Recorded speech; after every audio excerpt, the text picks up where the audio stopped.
Une actualité un peu plus heureuse. Heureusement, je vous le disais en titre, une vingtaine d'enfants ont été initiés à la navigation cet après-midi en baie de La Baule. Une opération menée par la Fondation Action Enfance et parrainée par Loïc Perron, Sandrine Gadet et Antoine Repère. Un pique-nique sur la plage, rien de tel pour apprivoiser en douceur un tout nouvel environnement. Car parmi ces jeunes, certains n'ont jamais vu l'océan et la plupart ne sont jamais montés sur un bateau. Pourtant, cet après-midi, on va passer la journée sur la mer. Et ils vont même régater dans la baie de La Baule avec leur parrain, Loïc Perron. Le phoque, c'est quelle voile, ça? C'est la petite voile. C'est la petite voile devant? Ouais. Elle est importante, tu crois? Bah non. Si, Elle est justement. importante. Elle est vachement importante.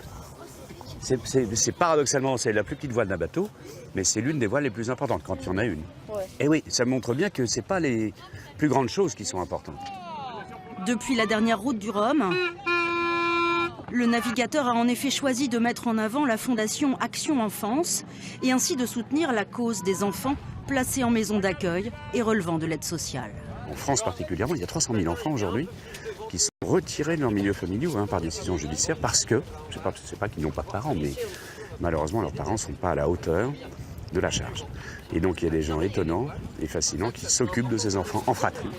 Ils restent ensemble. Et qui les élèvent tout simplement jusqu'à leur majorité. Je suis papa de famille nombreuse, moi-même issu de famille nombreuse. J'ai été famille d'accueil aussi. Ça me touche évidemment. S'il permet de donner de la visibilité à la Fondation, ce partenariat est surtout pour ces jeunes âgés de 8 à 17 ans l'occasion de vivre une journée hors du commun. C'est mon premier bateau à voile que je fais. C'était une super bonne expérience, ça change du quotidien étant parisien. C'est vrai que ça change un peu. Au premier, j'avais peur de l'eau et juste après, quand je suis partie sur l'eau, j'avais plus peur. Et moi, j'ai trouvé ça kiffant. Et ça allait vite, du coup, j'ai adoré.